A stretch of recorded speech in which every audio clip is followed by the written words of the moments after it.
Dis à ton voisin de gauche, révolution évangélique. Dis à ton voisin de droite, révolution évangélique. Celui de devant, révolution évangélique.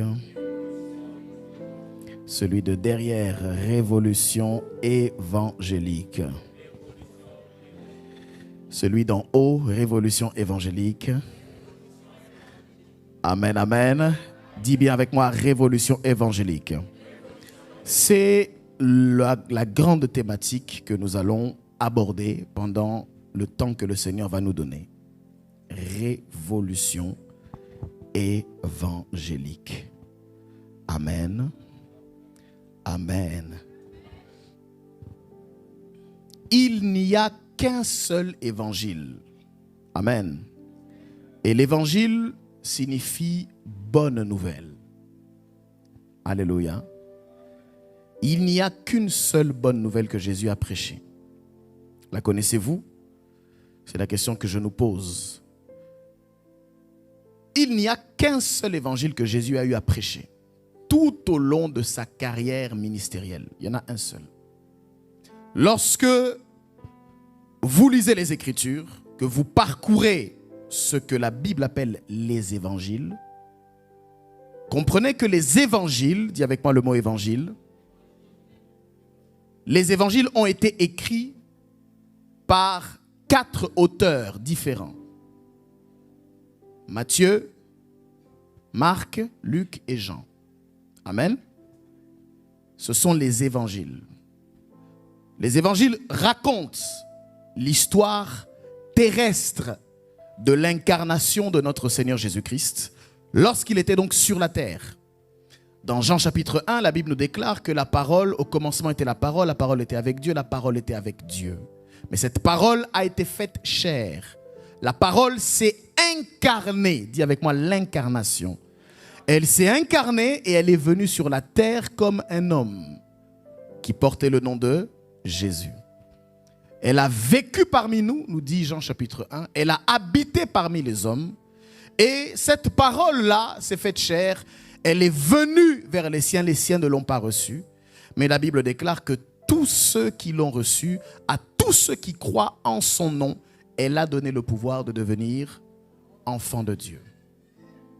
Et elle a habité parmi nous, pleine de grâce et de vérité.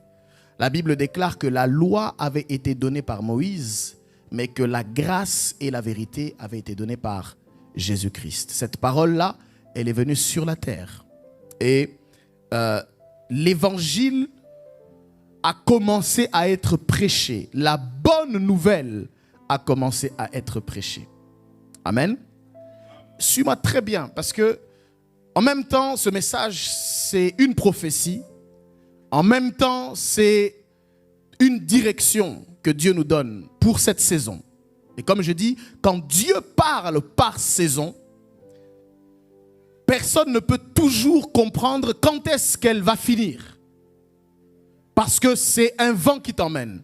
Dieu commence quelque chose, il t'emmène quelque part, mais tu ne peux pas toujours savoir comment ça va se faire. Mais du moins, ça va se faire au nom de Jésus. Amen, amen.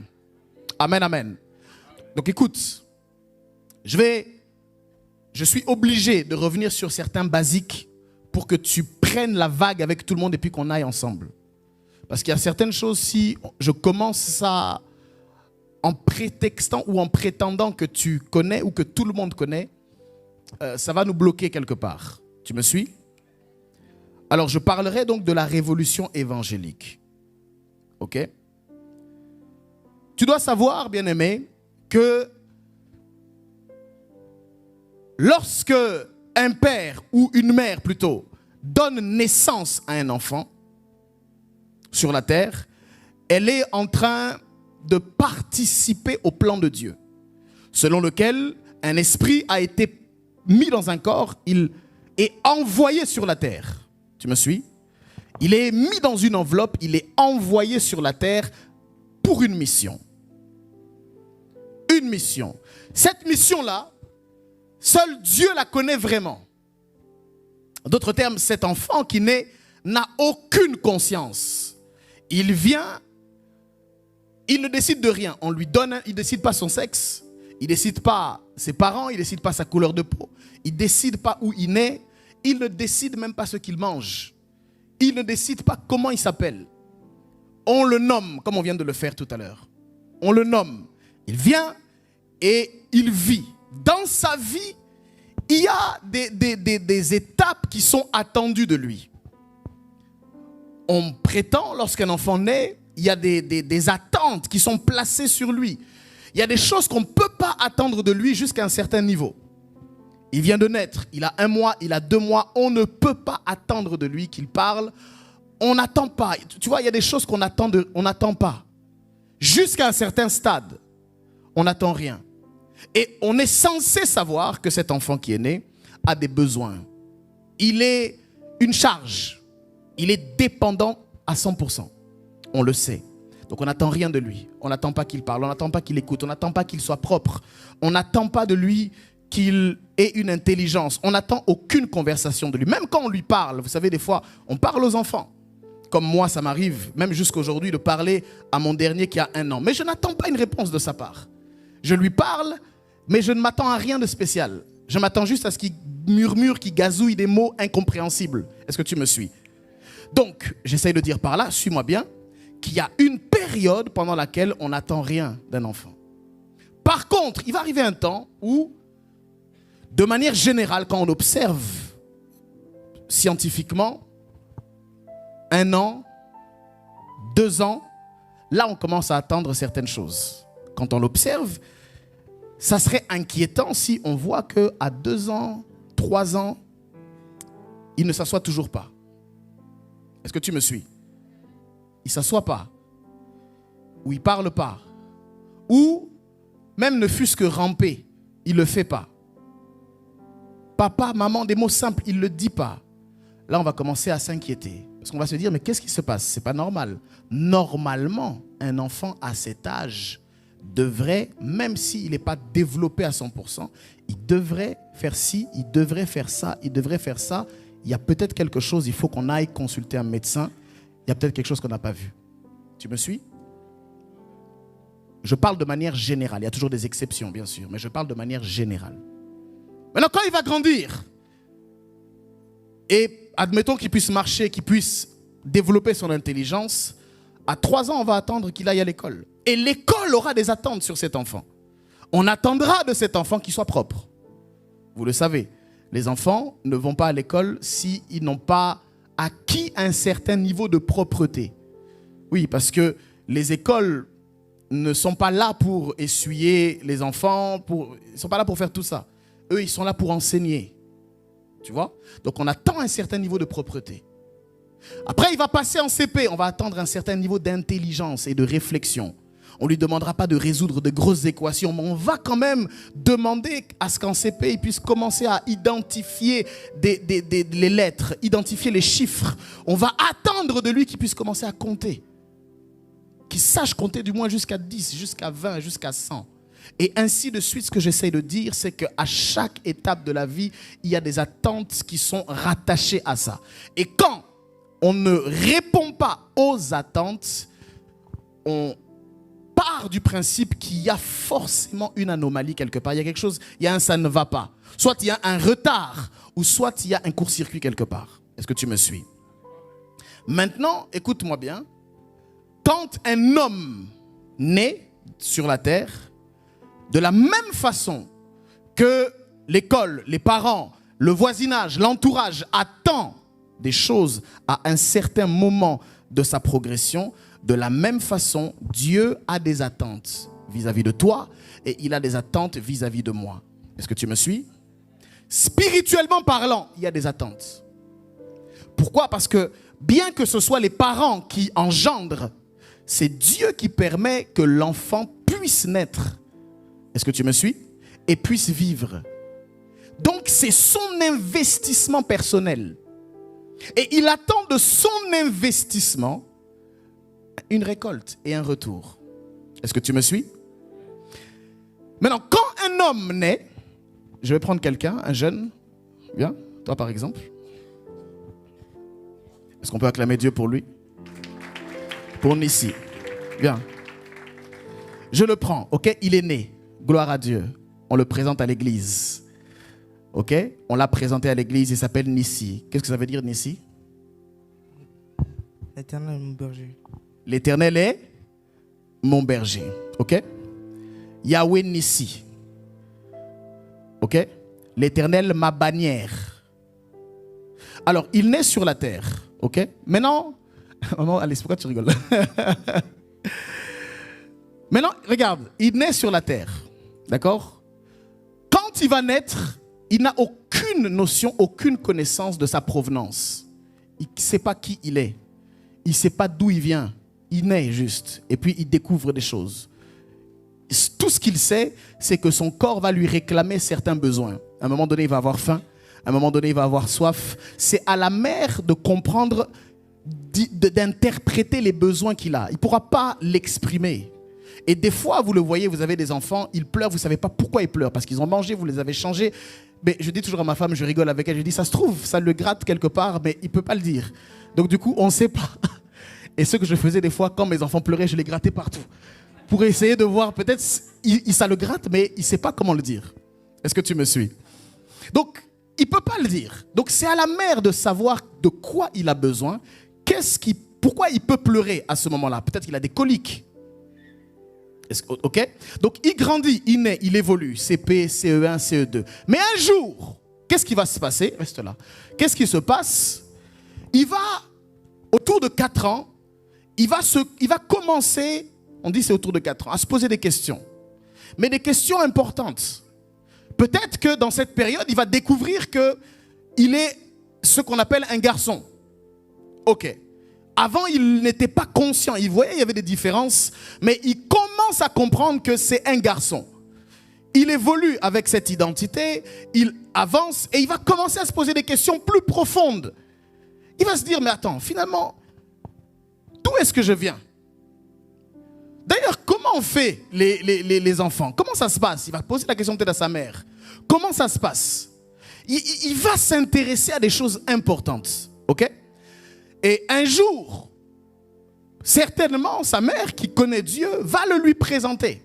Écoute, tu vois, dans tout ce que tu vois, dans les êtres humains, dans la multiplication, la diversité des hommes, il y a ce qu'on appelle un être spécifique qui n'est pas un homme, qui s'appelle Dieu. Tu me suis? Mais on ne peut pas le voir. Il peut parler, mais il faut développer l'écoute. On ne peut pas le toucher comme ça. C'est un être spirituel. Il va accepter parce que c'est sa mère qui lui dit. Mais dans son expérience personnelle, il y a des choses sur lesquelles il va commencer à se poser d'autres questions plus profondes encore. Au début, c'est sa mère qui lui dit. Il accepte parce que c'est sa maman. Il y croit parce que c'est sa mère. Mais il va traverser des moments, certainement, qui vont l'amener peut-être à douter, qui vont l'emmener à s'interroger plus profondément. Mais attends, mais si Dieu, maman dit que Dieu est bon, s'il est comme ci, s'il est comme ça, mais pourquoi est-ce que je vis ceci? Pourquoi est-ce que je vois ça? Pourquoi est-ce qu'il y a ça sur la terre? Il va aller plus profondément encore. Pourquoi son intelligence se développe, tu comprends? Il va aller plus profondément. Jusqu'à un jour où, dans toutes les questions qu'il peut se poser, dans tout ce qui peut se passer, Dieu cherche une seule chose dans la vie de ce jeune homme. Il cherche, et son rêve, avant qu'il soit millionnaire, avant qu'il puisse, s'il veut jouer au foot, avant qu'il puisse finir ses études, avant qu'il puisse se marier, il y a une seule chose majoritaire pour laquelle Dieu brûle dans son cœur pour lui. C'est qu'un jour, ce garçon-là puisse faire ma rencontre. Est-ce que quelqu'un me suit? Tu me suis ou tu ne me suis pas? C'est la priorité absolue au-dessus de toutes les priorités de Dieu. C'est qu'un jour, cet enfant puisse faire ma rencontre personnellement. Pas qu'il puisse juste croire en moi parce que sa maman lui a dit que j'existais. Ça pouvait être le moyen par lequel il entre en contact, où il prend l'information. Mais au-delà de l'information, j'ai besoin que cet enfant me rencontre personnellement. Est-ce que tu me suis? Quand Dieu va arranger en fait des circonstances Il va arranger des situations. Il va permettre que des fois même il passe par des moments un peu plus difficiles. Mais tout cela, c'est dans l'objectif qu'il puisse approfondir encore sa recherche. Ce n'est pas pour le perdre, c'est pour qu'il aille plus loin encore, qu'il creuse plus profondément encore, qu'il aille plus profondément encore jusqu'au jour où Dieu se présente à lui et qu'il puisse expérimenter une rencontre. Dis avec moi, une rencontre. C'est la chose la plus importante pour tout homme qui est sur la terre. Pourquoi? Parce que quand un jeune homme rencontre Dieu, sa vie ne peut plus jamais être la même. Est-ce que tu me suis? Plus jamais. Pourquoi? Parce que là, il n'a pas fait, il ne s'est pas associé par témoignage interposé. Il a lui-même fait une expérience sur laquelle personne ne peut lui mentir. Est-ce que tu me suis? Tu me suis ou tu ne me suis pas? Maintenant, quand il rencontre Dieu, il va se passer quelque chose à l'intérieur. Vous allez constater qu'il va changer, pas par les efforts personnels, humains. Il va y avoir une transformation. Quelque chose va se passer dans sa vie. Quelque chose va bouger dans son cœur. Il va y avoir une urgence du salut. Il va y avoir des nouveaux symptômes qui vont commencer à se manifester en lui. Quand il y a rencontre avec Dieu bien-aimé, aucun homme ne peut rester le même. Aucun. Est-ce que tu me suis? Personne ne peut être comme avant lorsque Dieu rencontre une personne. Et quand Dieu le rencontre, ça veut dire qu'il est né maintenant, mais il est né de Dieu. C'est ce qu'on appelle la nouvelle naissance, Jean chapitre 3. Il expérimente une naissance spirituelle. Après la naissance naturelle d'un enfant qui vient au monde, il expérimente une naissance spirituelle. Dis avec moi, une naissance spirituelle. Maintenant, cette naissance spirituelle le ramène maintenant dans un état où il redevient un enfant de Dieu. Oui, parce qu'avant de faire cette rencontre, il n'était pas enfant de Dieu. Il était juste une créature de Dieu. Tu me suis? Maintenant, il devient enfant de Dieu. Et en devenant enfant de Dieu, il recommence sa vie, mais dans l'esprit. Et là maintenant, quand il commence sa vie dans l'esprit, Dieu va attendre de lui des choses à certaines étapes de la vie. Tu me suis? Il va attendre de lui des choses. Mais il va attendre qu'il puisse grandir, qu'il puisse croître. Il va attendre qu'il puisse atteindre certaines compréhensions. Au départ, Dieu l'avait appelé. Tu es avec moi? Il l'avait appelé parce qu'il était en dehors de la bergerie. Il était en dehors du champ. Il était en dehors de la famille de Dieu. Dieu l'appelle. Pendant qu'il l'appelle, Dieu va commencer à lui parler. Il va lui révéler son identité, qui il est. Il va lui expliquer c'est quoi être enfant du roi. C'est quoi être un enfant de Dieu. C'est quoi être un enfant de lumière. Il va commencer à lui expliquer au travers du manuel et du mode d'emploi qui est dans la Bible. Et cet enfant va commencer à pousser, va commencer à grandir, il va commencer à grandir, il va commencer à pousser, jusqu'au point où maintenant Dieu va l'identifier. Amen. Pour qu'il sache à quoi il est appelé.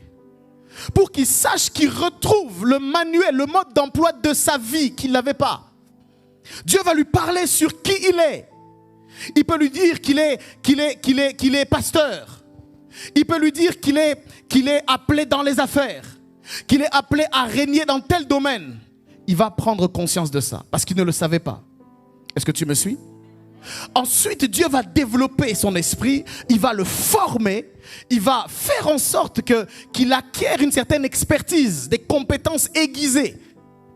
Et l'objectif, c'est qu'après ça, Dieu puisse l'envoyer dans son champ.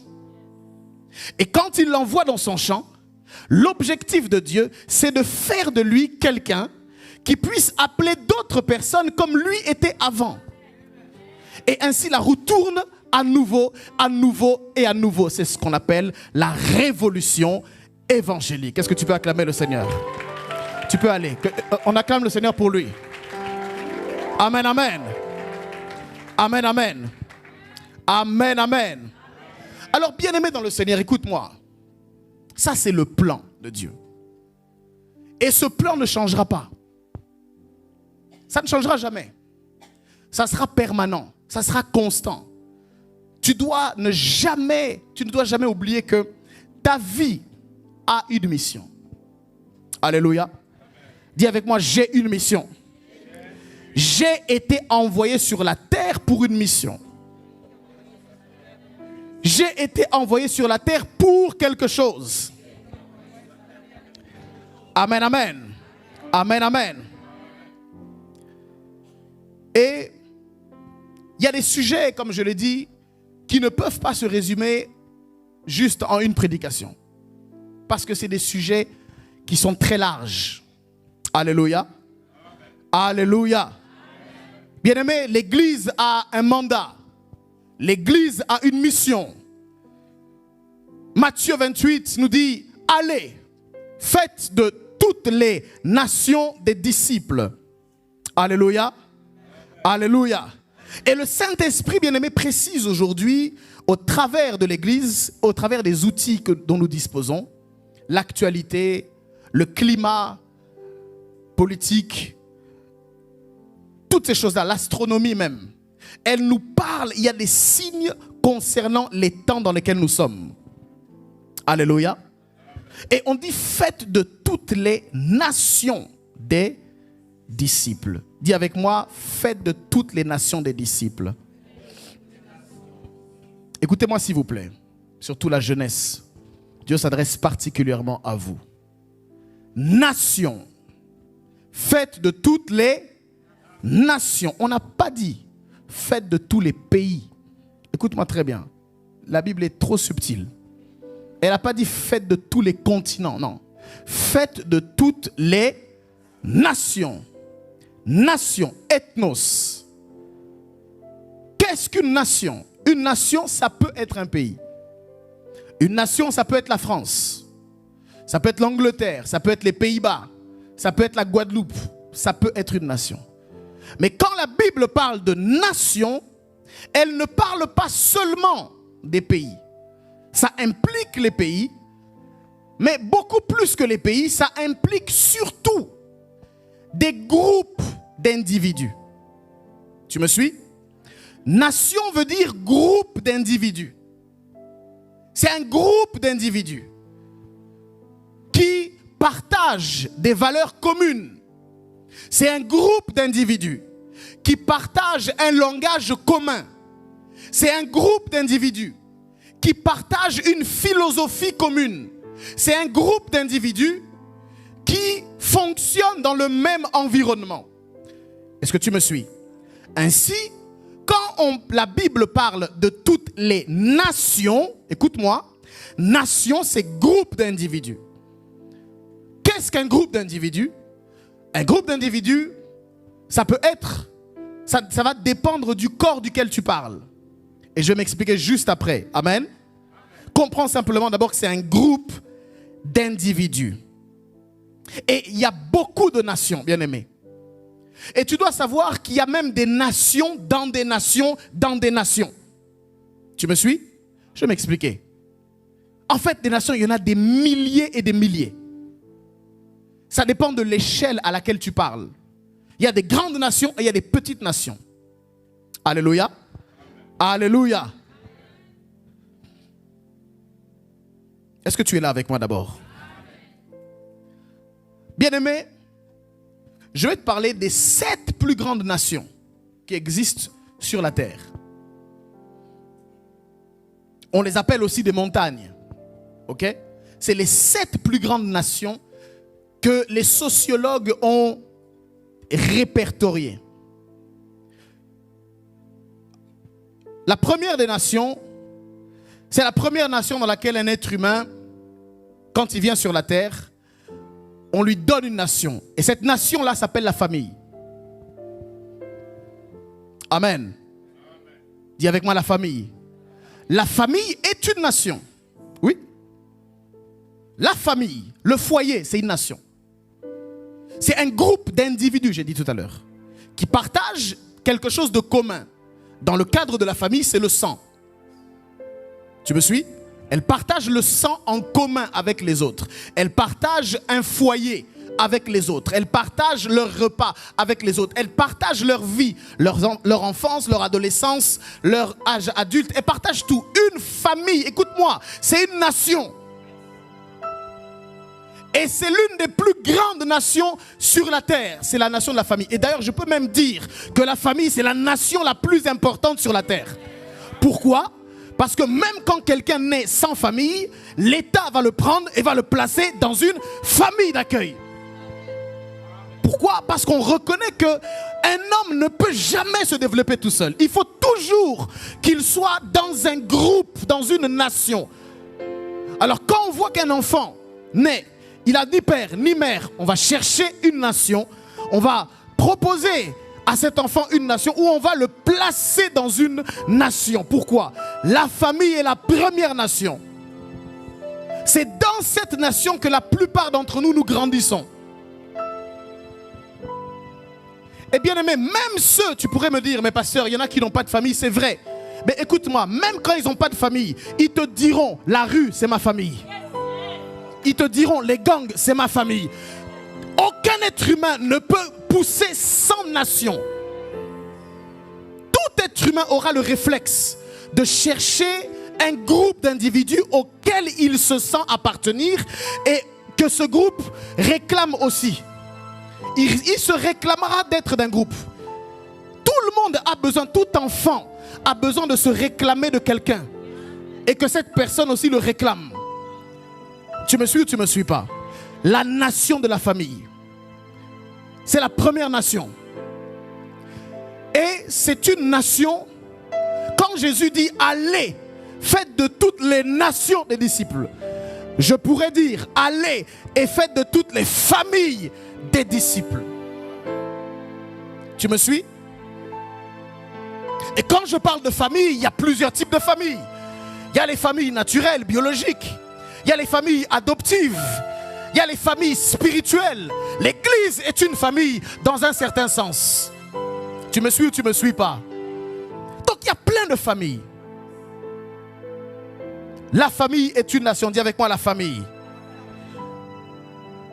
Il y a une deuxième montagne ou une deuxième nation. Après la famille, c'est ce qu'on appelle la famille ou la nation de l'éducation. Oui. Écoute-moi très bien. La nation ou la famille de l'éducation. C'est quoi la famille de l'éducation? En fait, la famille et l'éducation peuvent être ensemble. Mais ça peut aussi être séparé, je m'explique. Tu peux avoir grandi dans une famille, mais en même temps tu es à l'école. Tu me suis? Et en France, je crois que c'est à 3 ans, c'est ça? À 3 ans, chaque enfant doit obligatoirement aller dans une nation qu'on appelle l'éducation. Ce sont des organismes, des crèches, des écoles, tu vois, ou des assistantes maternelles. Bref, on exige de chaque enfant qu'au-delà du cocon familial de sang, rapidement, quand il a 3 ans, il faut vite qu'il puisse comprendre qu'il n'existe pas seulement son papa, sa maman et ses frères, mais qu'il existe aussi une nation qu'on appelle la société. Et l'école, c'est l'un des premiers, les écoles, les crèches, tout endroit où il y a d'autres enfants, il y a d'autres personnes. C'est l'un des premiers endroits où on socialise, où on découvre que si par exemple à la maison on vit de telle manière, tu vas découvrir qu'avec X ou Y, il ne vit pas de la même manière. C'est là où tu comprends les différences. C'est là où tu comprends la tolérance. C'est là où tu apprends à connaître que chez nous on fait ceci à la maison, mais ce n'est pas obligatoire qu'on fait ça partout. Peut-être qu'à la maison on mange ceci, mais quand je vais à la cantine on mange cela. C'est les premiers indices qui te montrent que au-delà de ta famille, il y a une société autour. Est-ce que tu me suis? L'éducation, l'école, les crèches, les organismes de formation, l'université. L'université, c'est une nation. Alléluia. Le lycée, c'est une nation. Quand on dit les lycéens, Même aujourd'hui, je peux dire les bacheliers, c'est une nation. Ils partagent tous les mêmes réalités en même temps. Et ils se comprennent quand ils se parlent entre eux. Est-ce que tu me suis? Ils ont les mêmes problématiques. Ils ont les mêmes examens. Ils vivent les mêmes choses. Ils ont le même programme. C'est une nation. Dis avec moi l'éducation. Troisième nation. C'est ce qu'on appelle la nation ou la montagne ou encore la famille. C'est des mots similaires, ok? Qu'on appelle la famille du gouvernement. Le gouvernement. Oui. La politique. Tout ce qui est en rapport avec la justice. L'appareil judiciaire. Tout ce qui est en rapport avec les lois. Tout ce qui est en rapport avec les institutions publiques. Mairie, préfecture. C'est une nation. Est-ce que tu me suis? Tout ça, c'est une nation. Et quand tu vas dans ces organismes-là, tu vas te rendre compte qu'il y a un esprit commun. Tu me suis ou tu ne me suis pas? Tu n'as jamais remarqué ça? Il y a une atmosphère, frère, quand tu vas dans une mairie, dans une préfecture, il y a une atmosphère où tout te ramène à comprendre que tu es dans un endroit, parce qu'il va y avoir des symboles, il va y avoir des insignes, drapeaux, devises. C'est une nation. Et il y a des personnes qui sont allergiques à ça. Quand ils rentrent dedans, ils comprennent tout de suite que leur esprit et l'esprit de cette nation-là est en contradiction.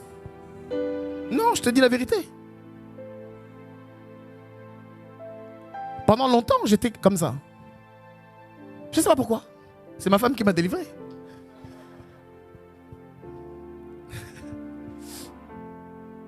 Allergique à la nation du gouvernement. Comme s'il y a un problème. Pourtant, ils n'ont rien fait. Alléluia. Mais c'est une nation. Est-ce que quelqu'un me comprend? Quatrième, c'est ça? Quatrième nation, famille ou quatrième montagne, c'est ce qu'on appelle la montagne de l'économie et des finances. C'est une nation. C'est une famille. Tout ce qui fait référence aux affaires, à la bourse, au commerce, tout ce qui fait référence à la création de richesses, au monde de l'entreprise, PME, petites et moyennes entreprises, grandes entreprises, toutes ces choses-là, partenariat. Tu vois, on parle le même langage. Quand tu rencontres quelqu'un qui est dans ces histoires, il ne te parlera pas si tu ne parles pas comme lui. Il doit y avoir une correspondance. Il faut que tu parles dividende, il faut que tu parles marché, il faut que tu parles taux d'intérêt. C'est le langage qu'il aime, c'est le langage qu'il comprend. Est-ce que tu me suis? Taux d'intérêt, ROI, retour sur investissement, toutes ces choses, c'est le langage. Donc quand tu rencontres un commercial et que tu as un langage un peu olé, un langage trop spirituel, il n'aime pas ça. Il a besoin de concret, il a besoin de résultats. C'est un homme qui est motivé par ces choses. C'est une nation. Est-ce que tu me suis? Cinquième nation, c'est la nation de tout ce qui touche à la science, au développement et à l'innovation. Tu me suis? Je répète, science, développement, technologie, innovation. Apple, Samsung, intelligence artificielle. Nous sommes dans ce monde aujourd'hui. Tu peux pas ignorer ça. ChatGPT. Tu comprends? Perplexity. Si tu ne peux pas être décalé. Le metaverse. Les lunettes connectées. Face ID. Code. Tu comprends? ADN. C'est l'innovation, la technologie. C'est une nation, c'est un monde. C'est tout un monde. Et aujourd'hui, si tu es attentif à ce qui est en train de se passer sur la terre et que tu ne comprends pas qu'il y a une nation qui est comme ça, tu vas vivre dans un monde décalé. Et tu vas vite être perdu. Pourquoi? Parce que tu vas être largué par tout ça. C'est la raison pour laquelle des fois il y a un conflit de génération entre les anciens et puis les anciens. Je ne parle pas des vieux, mais des anciens. Des fois les générations de nos parents, tout ça, et la génération de nos enfants. Il y a un conflit, ils ne comprennent rien. Tu me suis? Les réseaux sociaux. C'est vrai, des fois les parents forcent, ils se mettent quand même sur Insta. Quand même. J'ai vu ma mère sur Insta. La dernière fois, incroyable. Je vais sur Insta, je vois ma mère me fait une invitation. J'ai dit, quoi? Toi, tu m'invites sur Insta.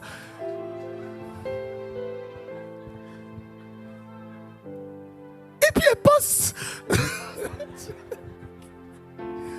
Et commente et tout. Non, laisse. Ça, c'est pour rester jeune, ça à tout prix. Tu forces TikTok. Tu ouvres un compte, tu fais une petite vidéo, tu danses. Et puis, tu des followers. Est-ce que tu me suis? C'est le monde d'aujourd'hui. Tu vois?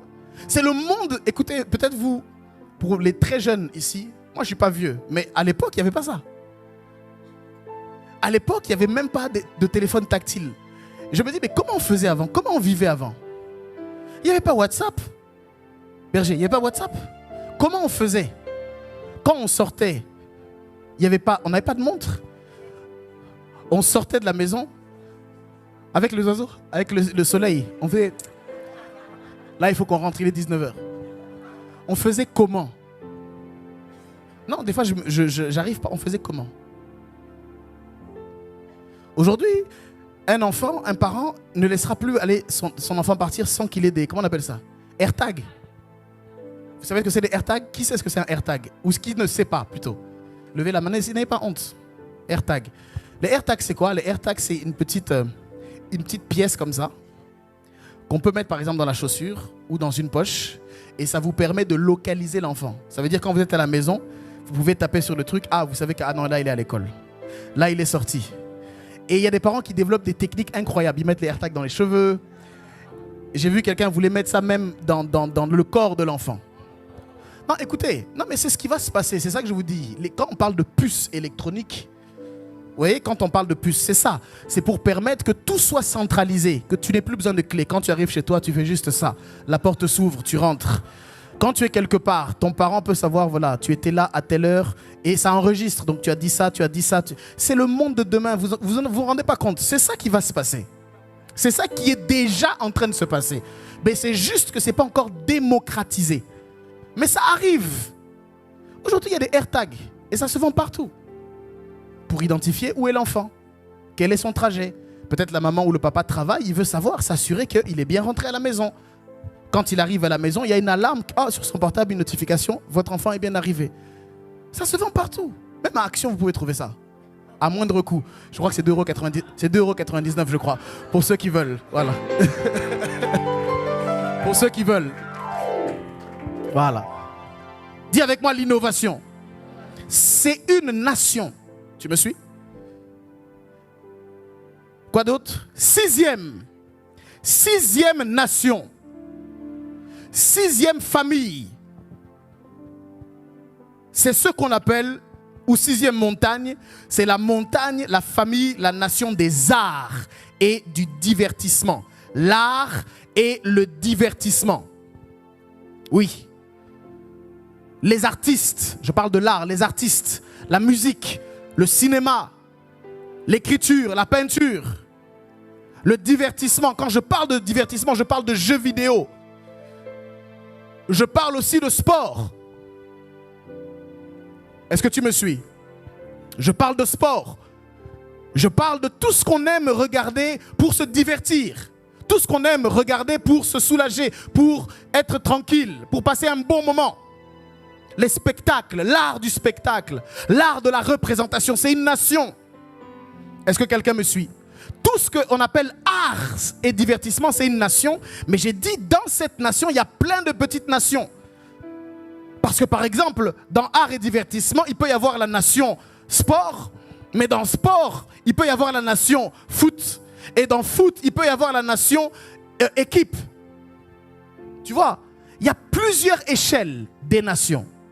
Tu me suis? Si tu me suis, dis avec moi, je te suis.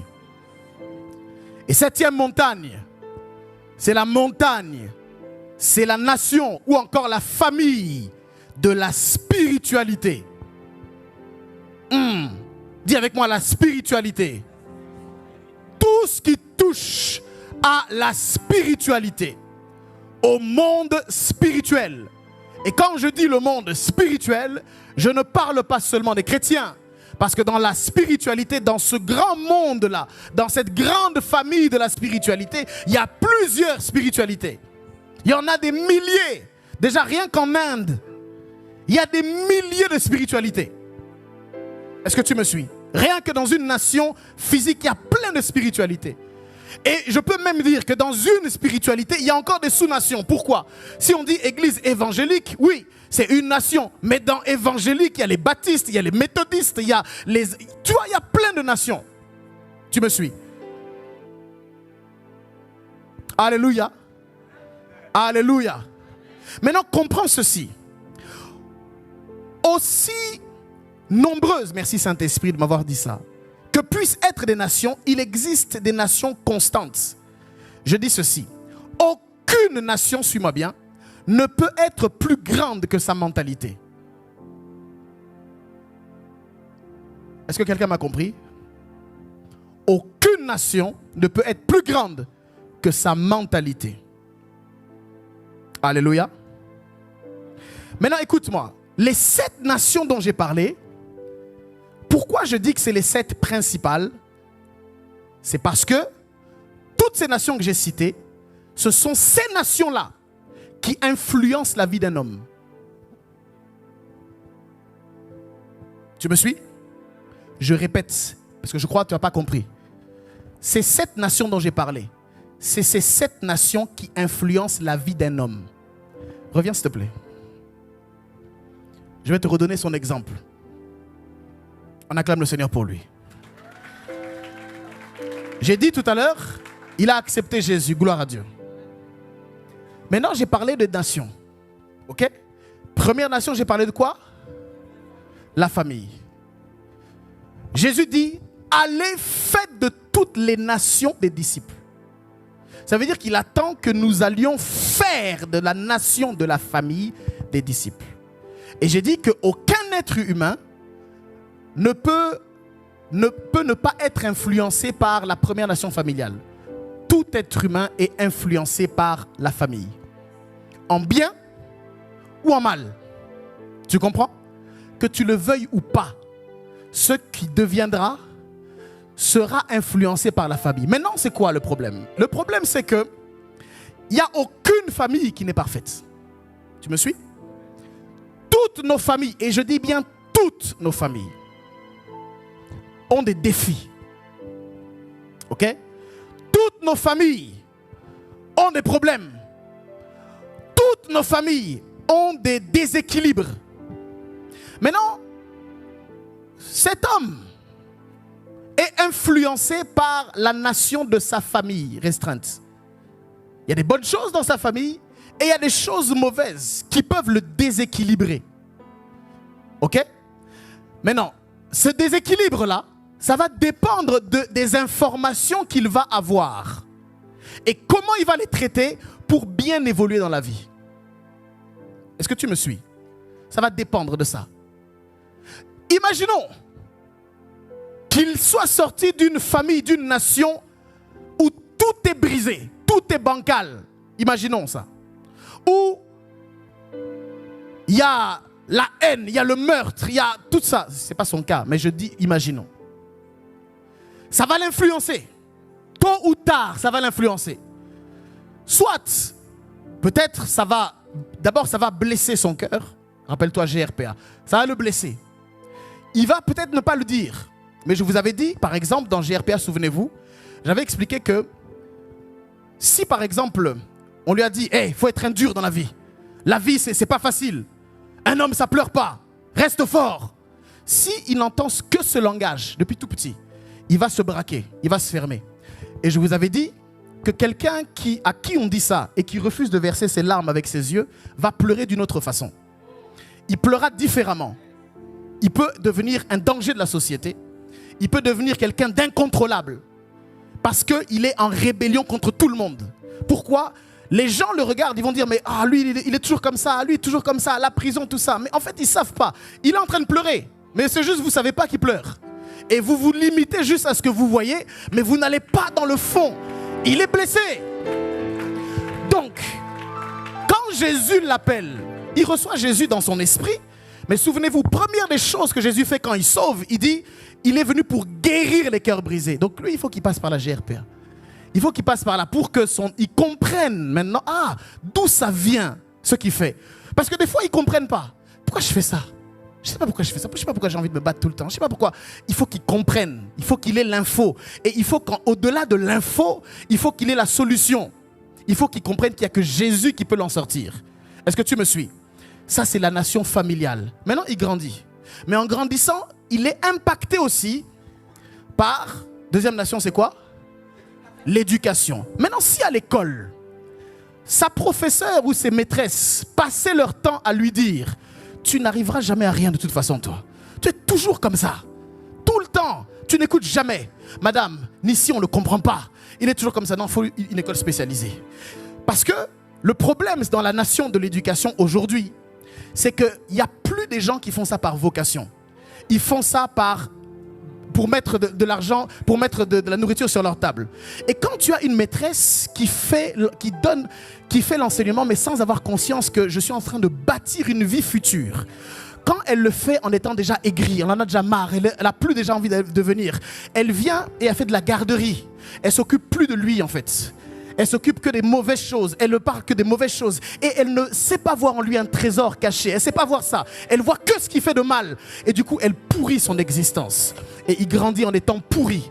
De toute façon, on m'a dit en CP que j'étais nul. On m'a dit en CE1 que j'étais nul. Et on évalue sa vie en fonction des notes qu'il a, sans savoir que ce n'est pas les notes qui déterminent son identité, mais c'est l'appel de Dieu qui détermine qui il est. Mais on ne le sait pas. Et on dit parce qu'il est nul en maths, madame, il ne pourra pas faire ça. Il ne pourra pas réussir dans ça. Donc on va dire, dirigez-le vers quelque chose de plus simple.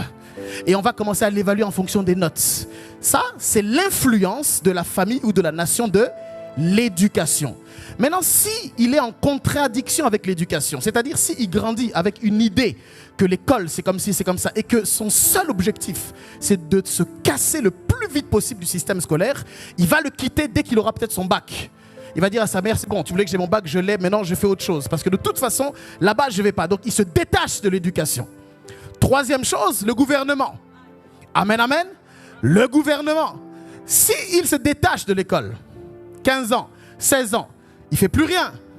Il va peut-être chercher un petit métier, mais ce n'est pas forcément qu'il va trouver tout de suite. Il va se retrouver à traîner dans la rue. Il va se retrouver à être avec les gars.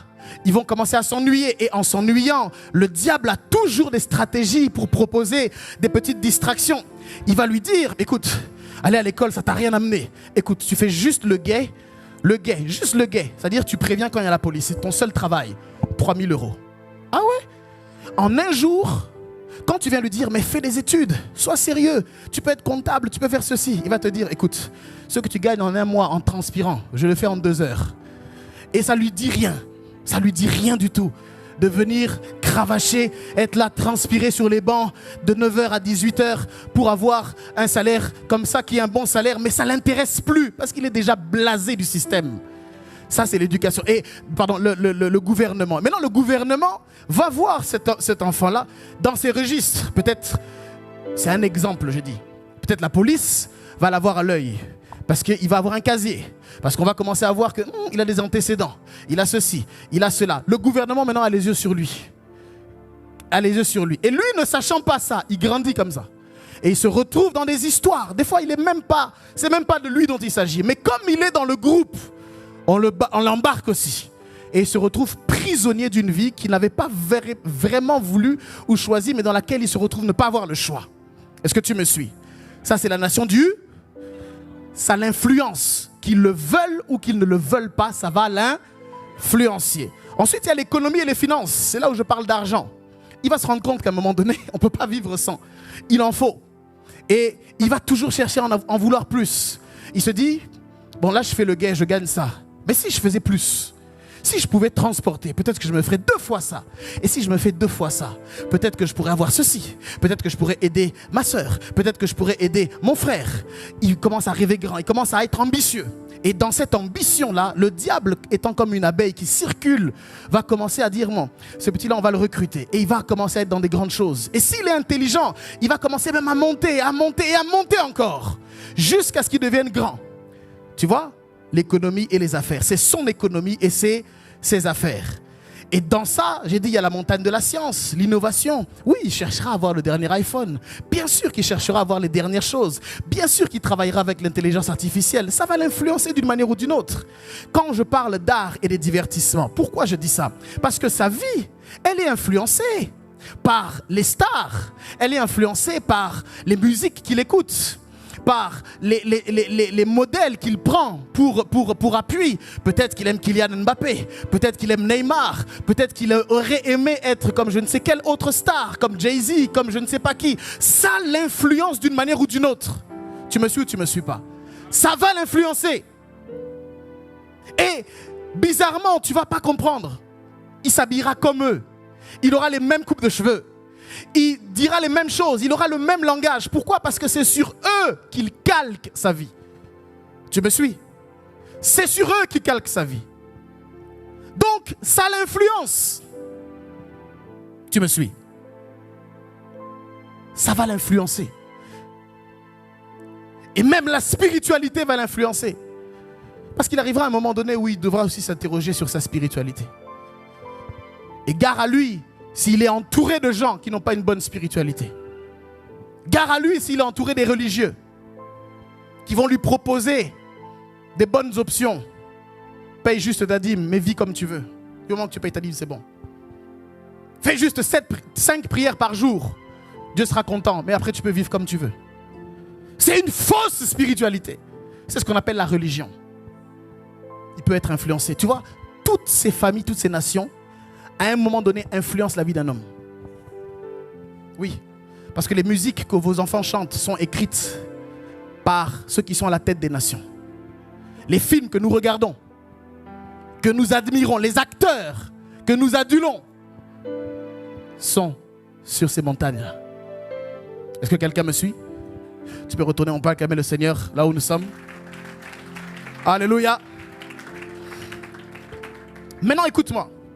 Quand Jésus dit « Allez, faites de toutes les nations des disciples », il est en train de nous dire « Allez et faites de toutes ces familles-là, toutes ces montagnes-là, des disciples. » Mais comment? En étant à la tête de ces montagnes. Tu me suis? En étant à la tête de ces montagnes. Pourquoi? Parce que c'est toujours celui qui est au sommet de la montagne qui détermine les standards, la pensée, la philosophie de ceux qui sont en dessous. C'est dans ce sens que Jésus a dit, vous êtes la lumière du monde et le sel de la terre. En d'autres termes, Jésus était en train de le dire. Allez conquérir les nations en vous plaçant dans les hauts lieux. Et en étant sur ces hauts lieux, influencez tous ceux qui sont en dessous. Faites d'eux des disciples, des gens qui vous regardent d'en bas et à qui vous dictez la façon de faire dans ce domaine-là. Ainsi, tu dois comprendre, quand on dit révolution évangélique, que Dieu est en réalité en train de t'appeler à aller dans ta sphère d'influence. Je ne sais pas de quoi il s'agit pour toi. Peut-être pour toi, c'est d'aller dans les affaires. C'est d'aller à Wall Street. C'est d'aller dans le CAC 40. Et c'est d'aller au sommet de ces choses, de cette montagne. Et en allant au sommet, c'est de déterminer les standards. Peut-être qu'il y a un jeune ici, et c'est ma prière, que Dieu appelle à aller dans les arts et le divertissement. Il t'appelle à aller dans la musique afin que tu commences dans les Shine Gospel. De Shine Gospel, tu vas dans d'autres et tu es au sommet. Quand tu parles, quand tu chantes, on écoute tes chants et c'est toi qui détermines tous ceux qui suivront. Est-ce que quelqu'un me suit ici? Est-ce que je suis en train de parler à quelqu'un? Je parle à une personne qui veut comprendre. Quand on dit révolution évangélique, tu dois comprendre quel est ton domaine. Va dans ton domaine, excelle dans ton domaine, sois fort dans ton domaine et commande dans ton domaine. Oui. Est-ce que quelqu'un me suit? Ces royaumes-là, certains les ont appelés les royaumes du monde. Ce ne sont que ces royaumes-là qui déterminent la philosophie. Oui. Bien aimé, si aujourd'hui, tu vois, il y a un rappeur qu'on appelle le Cray. Qui connaît le Cray? Américain. Chrétien, estampillé chrétien. Il a fait sa musique, il a monté. Et puis il est allé je crois que c'est les Grammy Awards. Vous connaissez? Les cérémonies de remise de trophées. Mais ce n'était pas une cérémonie chrétienne. Non. C'était une cérémonie comme le Festival de Cannes, mais dans le domaine de la musique. Maintenant, tout le monde a reconnu unanimement que le gars-là, il est trop fort. Il a fini premier. Il est allé. Maintenant, il a compris que c'est une lumière. Qu'il est au sommet et à la tête de cette montagne de la musique. Et maintenant, il peut parler. Et il sait qu'en parlant, tout le monde va l'écouter. Pourquoi? Parce qu'il est au sommet. Le but et l'objectif, c'est que quand Dieu t'appelle, c'est qu'il t'amène dans un sommet. Oui. Certains d'entre vous, vous pensez que c'est derrière le micro que vous êtes appelé. C'est faux. Certains d'entre vous, c'est dans les mairies qu'on vous attend. Certains d'entre vous, c'est dans la préfecture. Normalement, il y a un siège qui vous est réservé autour duquel, quand vous discutez des affaires de la ville, on doit vous consulter pour savoir qu'est-ce qu'on doit faire, qu'est-ce qu'on doit dire dans cette situation. On vous regarde comme étant quelqu'un de crédible et vous pouvez, par l'Esprit de Dieu, par la pensée de Dieu, par le don de Dieu, par le don du Saint-Esprit.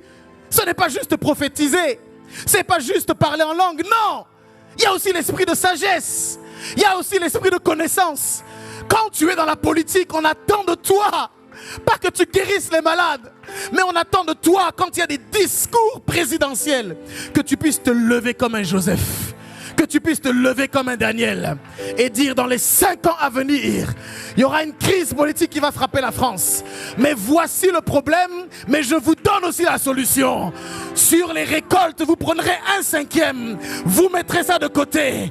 Dans 5 ans, quand la famine va passer, vous serez en mesure d'avoir des récoltes et des réserves parce que l'Esprit de Dieu te donnera, je ne sais pas à qui je parle, des stratégies économiques qui permettront au pays et à la nation d'aller de l'avant.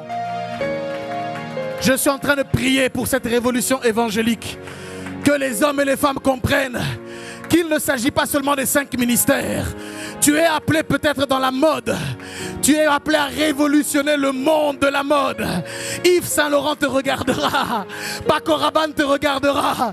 Ils ne comprendront pas ton style, mais il y aura quelque chose. Écoute-moi. La Bible déclare que lorsque les jeunes femmes étaient en train de circuler devant le roi, il y a eu une Hébreuse qui est arrivée du nom d'Esther. Elle n'avait pas de maquillage. Elle n'avait pas de make-up. Elle n'avait pas de front lace. Juste sa beauté naturelle. Elle est arrivée. Et la Bible déclare que ses yeux, les yeux du roi se sont posés sur elle. Bien-aimé, c'est dans ton naturel qu'on t'appellera. Tu ne vas pas user des artifices du monde. Tu iras avec l'onction de Dieu. Je dis, c'est l'onction de Dieu qui va t'élever. C'est l'huile. Dis avec moi, Seigneur, répands l'huile. C'est par l'huile que tu vas dominer. Oui, c'est par l'huile que tu domineras. Insignifiant, jeune homme comme David, mais héros de la nation. Personne ne s'attendait à lui. Il était derrière dans les brebis, avec les brebis. Je suis en train de parler à un jeune ici. 16 ans, 17 ans, tu es capable de faire des exploits. Parce qu'avec Dieu, nous ferons des exploits. Et il écrasera nos ennemis. Dis amen au Seigneur. C'est la raison pour laquelle, bien-aimé, quand tu viens au Seigneur, tu es appelé, gloire à Dieu. Mais c'est important que tu travailles l'identité. Qui suis-je? On a parlé des 6 questions les plus importantes. L'homme de Dieu en a parlé aussi, le berger. Qui suis-je? C'est une question trop cruciale. Parce que tout dépend de ça. Si tu as une mauvaise réponse à cette question, tu auras une mauvaise réponse à tout le reste. Or, la vie est l'un des seuls examens où il ne t'est pas permis de rattrapage. Tu peux échouer au bac, tu passes au rattrapage. quand tu rates ta vie, il n'y a pas de rattrapage. Investis dans la connaissance. Investis dans la connaissance de Dieu. Investis dans ta connaissance personnelle. Alléluia. C'est ces montagnes-là. Tu dois occuper les hauts lieux. Alléluia. Oui. C'est pourquoi tu n'as pas le droit d'être médiocre, d'être moyen, économiste moyen, médecin moyen, infirmière moyenne. Tu ne pourras jamais influencer en étant moyen. Il y a des choses pour lesquelles il faut que tu forces le respect. Il y a des choses pour lesquelles il faut que tu forces le respect, qu'on t'écoute, même si on ne veut pas. Vous savez, il y a des choses que vous pouvez dire sur les gens. Ils n'en ont rien à faire. Tu vois, tu peux ne pas aimer certaines personnes. Tu peux détester Cristiano Ronaldo, par exemple. C'est l'exemple qui m'est venu en tête. Mais mon gars, que tu l'aimes pas, respect. Respect. Mon gars, tu es obligé, en fait. Tu t'inclines devant ses performances. Il arrive un moment où parler c'est bien, mais performer c'est mieux. Performe là où tu es. Et une méthodologie, quelque chose qui fait la différence. Il ne faut pas qu'on puisse, quand on compte les médiocres, il ne faut pas que tu sois dedans. Sois excellent. Dans ce que tu fais, sois fort, sois propre, sois bon. Tellement excellent que même ceux qui t'en veulent sont obligés de venir demander conseil. Alléluia. On avait voulu me virer d'un travail que j'avais. Je ne sais pas pourquoi d'ailleurs.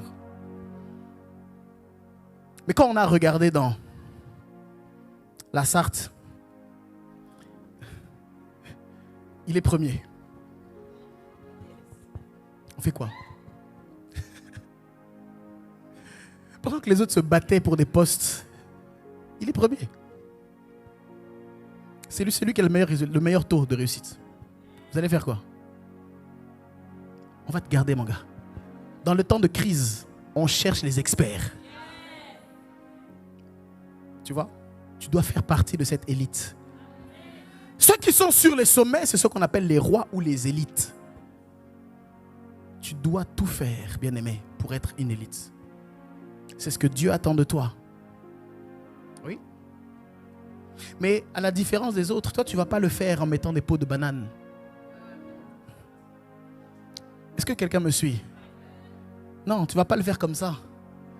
Tu ne vas pas le faire en mettant des croche-pattes pour que tes collègues n'avancent pas. Ce n'est pas comme ça que tu vas le faire.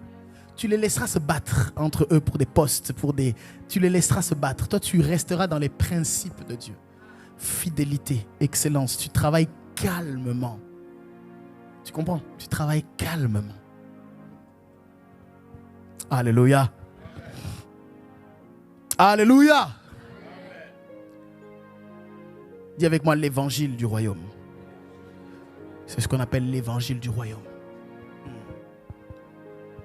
L'évangile du royaume.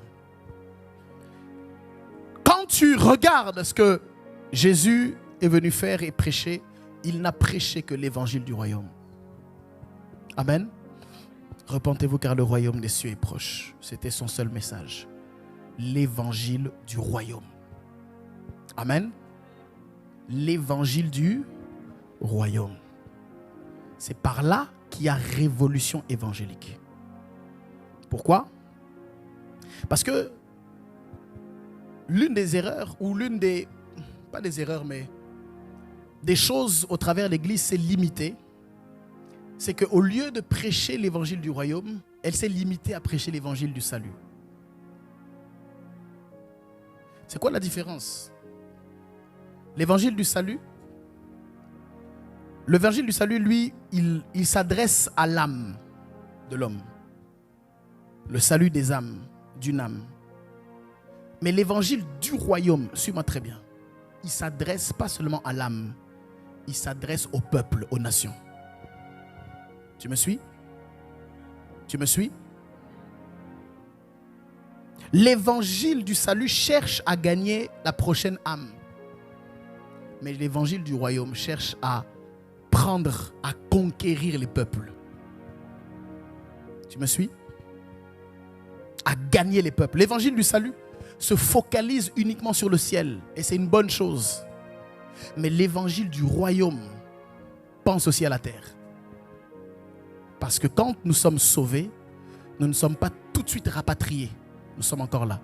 La preuve, nous sommes là. Et parce que nous sommes là, il y a quelque chose à faire là. L'évangile du salut cherche rapidement à être rapatrié. Seigneur, rapatrie-moi. Mais l'évangile du royaume comprend qu'avant d'être rapatrié, il faut laisser une trace ici. Il faut influencer ici. Est-ce que tu me suis là où tu es? L'évangile du salut, il attend l'enlèvement. Alléluia. Mais l'évangile du royaume agit maintenant pour le changement. Alléluia. L'évangile du salut, il s'oppose au monde, ils veulent fuir. Mais l'évangile du royaume impacte le monde. L'évangile du salut, il impacte, il est le sel de l'église, il est la lumière de l'église. Mais l'évangile du royaume, il est le sel de la terre. Il est la lumière du monde. L'évangile du royaume comprend qu'il faut sortir des quatre murs et il faut frapper fort en dehors des quatre murs de l'église. Dis avec moi, révolution évangélique. L'évangile du salut, ça produit souvent une église qui est refermée sur soi-même. Mais l'évangile du royaume, c'est une église qui est tournée vers l'extérieur. Quand on est dans l'évangile du salut, on se contente de ce qu'on a, de ce qu'on est.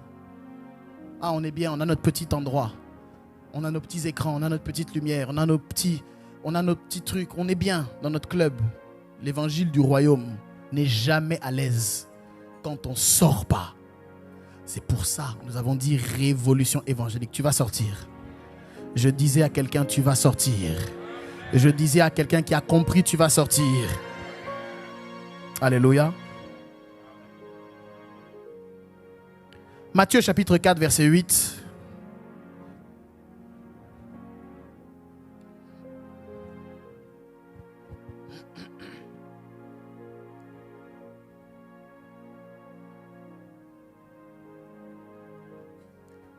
Matthieu chapitre 4, verset 8.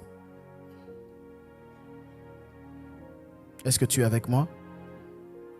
Regardons ensemble ce qui est écrit.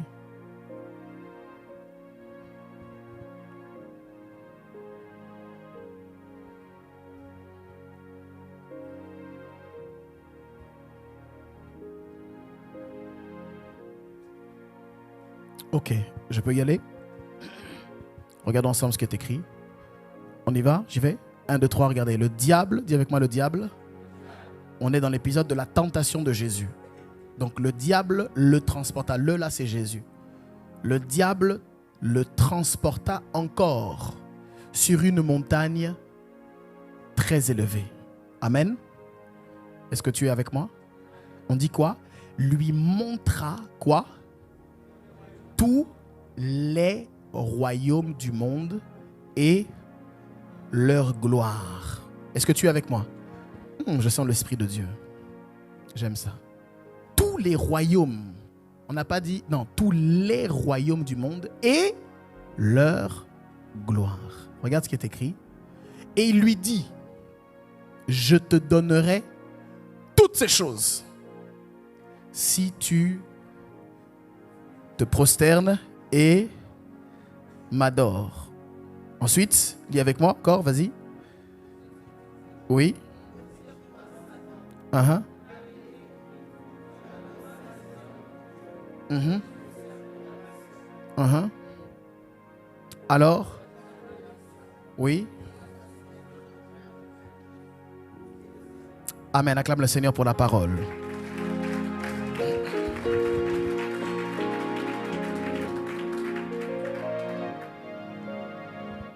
Tu vois? Regarde bien. Le diable le transporte sur une haute montagne. Sur quoi? Montagne. Et il lui dit quoi? Tu vois, tous ces royaumes-là et leur gloire, si tu te prosternes et m'adores, je te les donnerai. Et Dans une autre version, on dit parce qu'elles m'ont été données. Ok? Est-ce que tu es avec moi? Prends avec moi Luc chapitre 4, verset 6. Luc chapitre 4, verset 6. Il y a une précision qu'on n'a pas donnée dans le livre de Matthieu. Parce que là, on vient de lire quoi? On vient de lire Matthieu chapitre 4. D'accord? On est d'accord ou pas? Maintenant, il y a une précision qu'il n'y a pas dans Matthieu, qui est donnée dans Luc. Regarde, c'est le même texte, c'est le même contexte. Mais regarde, il y a une précision. On dit quoi? Et il lui dit quoi? Je te donnerai, on y va, 1, 2, 3. Ah, cette puissance, déjà il y a la puissance. Ok, ensuite. Oui. Car elle m'a été donnée et je la donne à qui je veux. Est-ce qu'on peut acclamer la parole encore? Tu vois, il y a deux choses étonnantes dans ce texte. Première chose qui est très étonnante, et regarde bien, le diable dit, je te donnerai toutes ces choses. Donc, ça signifie, et on vient de le vérifier, que c'est entre ses mains. Est-ce que tu me suis? Ce n'est pas le pasteur Doré, c'est la Bible qui le dit. Les royaumes et leur gloire, si je m'en tiens au texte que nous venons de lire, c'est le diable qui les a entre ses mains et c'est lui qui a le pouvoir de les donner à qui il veut. Et Jésus qui est là ne discute pas cette vérité. Est-ce que tu me suis? Ça implique que Jésus, excuse-moi du terme, est d'accord avec ça. D'ailleurs, cette vérité est vérifiable. 1 Jean chapitre 5 verset 19. La Bible est claire sur le sujet. Si on peut le mettre rapidement, 1 Jean 5, 19, si je ne me trompe pas. Voilà, on y va. Nous savons, dis avec moi, nous savons. C'est une certitude. Nous savons que nous sommes de Dieu. Et il y a deuxième chose que nous savons, c'est que le monde entier, dis avec moi, le monde entier, est sous quoi? La puissance du malin. Donc, pour revenir au texte que nous venons de lire, Jésus ne discute pas le fait que le monde entier est sous la puissance du malin. Et lui-même, quand il amène Jésus sur la montagne, il lui dit, si tu te prosternes, je te donne tous ces royaumes, leur gloire et leur puissance, parce qu'elles m'ont été données. Donc, Jésus ne discute pas ça. Donc, c'est une vérité. Écoutez-moi, le monde entier est sous la puissance du malin. Il n'y a pas à discuter sur ça. Ça veut dire que tous les royaumes dont j'ai parlé là, royaumes, nations, familles, tout ça, tous ces royaumes sont sous la puissance du malin. Tu me suis? Du malin. Ça veut dire que quand je dis art et divertissement, tu dois comprendre que c'est sous la puissance du malin. Quand je dis famille ou nation de l'économie, sous la puissance du malin. Comment nous le savons? Mais il suffit de regarder les œuvres. Quand tu regardes un film, quand tu écoutes une musique, ce qui est populaire, ce qui circule partout, quand tu regardes la politique, quand tu regardes la corruption avec laquelle les dirigeants dirigent les pays, quand tu regardes qu'ils privilégient l'argent, le pouvoir au détriment du peuple qui peut souffrir, ils s'en foutent. C'est comme s'ils n'ont plus de cœur. Quand tu vois la manière dont ils sacrifient leur propre peuple, tu me suis? Quand tu regardes tout ça, mais tu comprends que le monde entier est sous la puissance, sous l'influence du malin. Tu comprends? Et il emmène sur cette montagne, il lui dit, regarde tout ça, les royaumes et leur gloire. Oui, on parlera certainement de ça. Tous les royaumes ont une gloire. Il y a quelque chose que Dieu met dans ces royaumes-là. Il dit, je peux la donner. Je peux te la donner. Mais avant ça, il faut que tu fléchisses les genoux devant moi. Il faut que tu te prosternes et que tu m'adores. Alléluia. Alléluia. Parce que il y a dans l'adoration un transfert qui s'effectue du donateur vers le bénéficiaire. Chaque fois que tu courbes la tête, que tu fléchis genoux devant une divinité ou un esprit, il est en mesure de t'acheminer ce qu'il a, qui lui a été donné et qu'il peut te donner. Et Satan a dit une deuxième chose, il a dit, ces choses m'ont été données.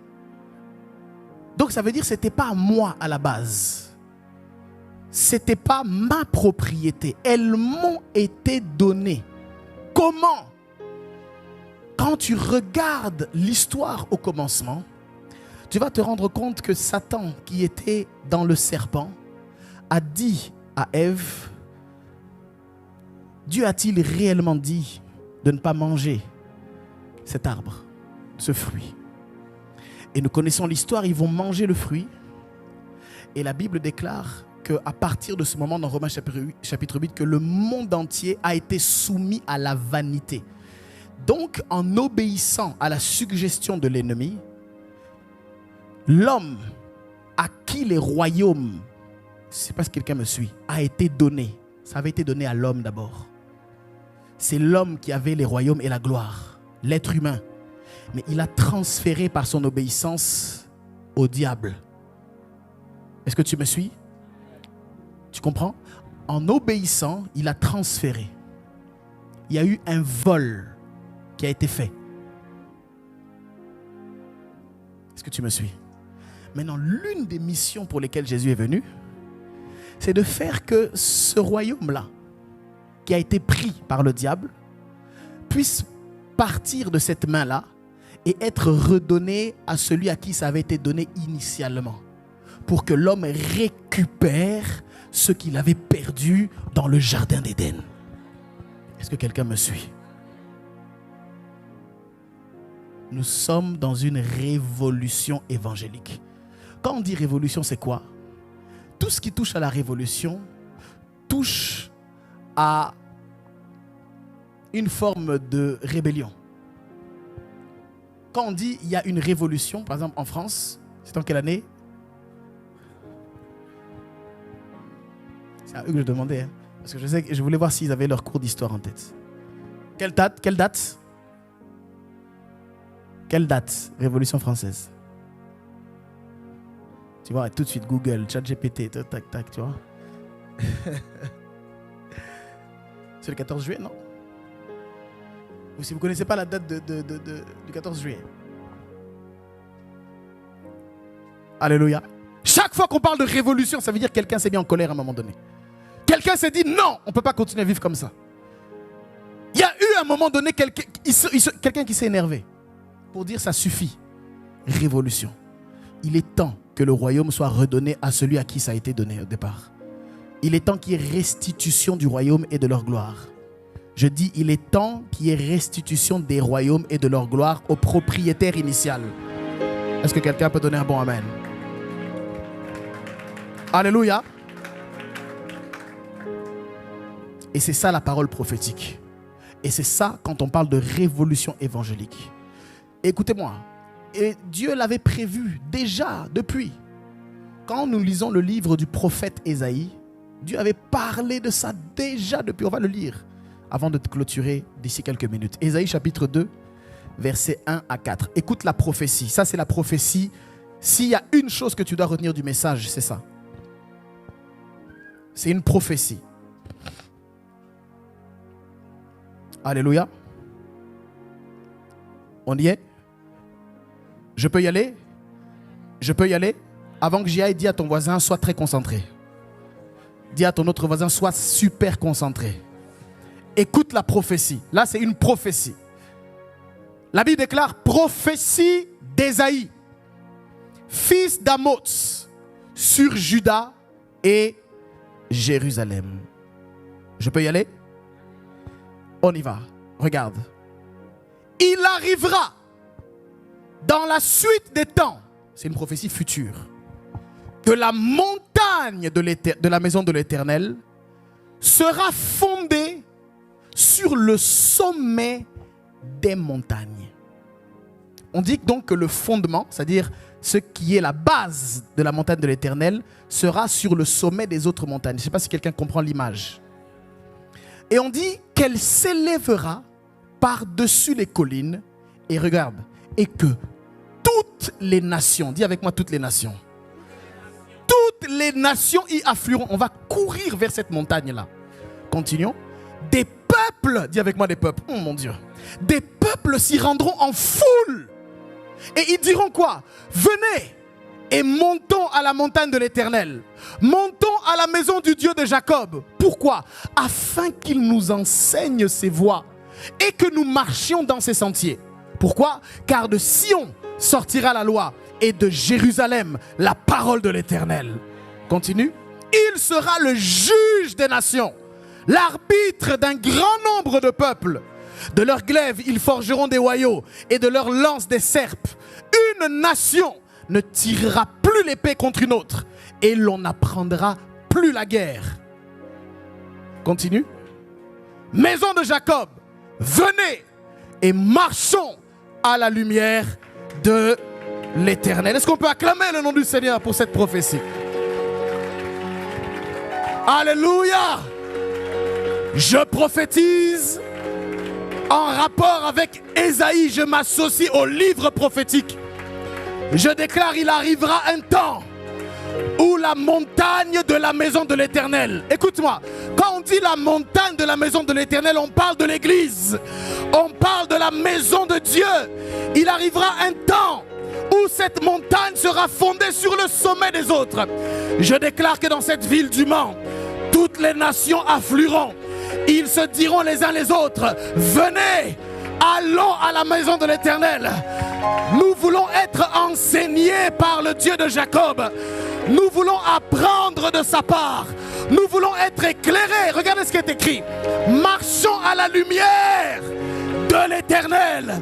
Nous marcherons à sa lumière. Nous marcherons à la clarté de ses rayons. Est-ce que quelqu'un peut prier pendant qu'il est là? Tu peux prier pour la révolution évangélique. Oui, prie, prie, prie. C'est un temps de prière. C'est un temps de prière. C'est un temps de prière. Révolution évangélique. Révolution évangélique. Révolution évangélique. Le sommet des montagnes. Nous serons basés sur le sommet des montagnes. Les montagnes des peuples. Montagnes des nations. Montagne de la culture, montagne de l'économie, parle montagne, montagne des arts, montagne du divertissement, montagne de l'innovation, montagne de la technologie, montagne du sport, montagne des familles. Je déclare et je décrète, il arrivera dans la suite des temps, dans la suite des temps. Nous prophétisons, nous déclarons, nous parlons d'avance que la maison de l'Éternel, que ses fondements seront établis sur le sommet des nations. Nous parlons et nous prophétisons. Est-ce qu'il y a un prophète en ce lieu? Est-ce qu'il y a une prophétesse en ce lieu? Est-ce qu'il y a des apôtres en ce lieu? Je déclare et j'ouvre la saison des ministères. J'ouvre dans l'église la saison des ministères. J'ouvre dans l'église la saison des ministères. Que les pasteurs se lèvent. Que les évangélistes se lèvent. Que les apôtres se lèvent. Que les prophètes se lèvent. Que les docteurs se lèvent. Qu'ils se lèvent. Qu'ils se lèvent. Je dis qu'ils se lèvent, qu'ils viennent et qu'ils accourent. Pelera paranabaya, taplara prababa candele remane nobe, tola praparabada inte belo prebabadasha, lopra kamande pelore e balode chantele, piklo prababa gesutela bramane, ke palora bagentele brebemano sambe. Kito plara barama kandere loreba. Jemalo propabana baya. Ke makole prebes konte le prebane bosha. Pekon le prede sitambalobe. Itambalaba. Tu as encore 2 minutes pour prier. 2 minutes, 2 minutes. 2 minutes. Pone la radabaya. Te pla prabana baya. Ke plo prebane lobeza. Plo prapabagabane. Tiplo kraparane le pererosa. Pe braba baba da shento le brakambaleto. Lo pre campane perebene lo parana bahe. Iklo brapa bakinte pleroba de beso. Ba chante plo krepane lue kande. Tiplo brapa bakabaso otemande. Te la preonda gita blera Michael. Nous espérons que ce message vous aura fait passer de l'information à la transformation. Nous bénissons le Seigneur de nous avoir suivis et nous vous invitons à activer la petite cloche pour être en mesure de suivre toutes nos actualités, nos nouveautés, bref, d'être connectés. Alors faites-le rapidement et par la suite, nous pourrons encore davantage partager la parole, les Écritures et ainsi commencer une belle aventure dans le Seigneur. Que Dieu vous bénisse et que le diable vous oublie.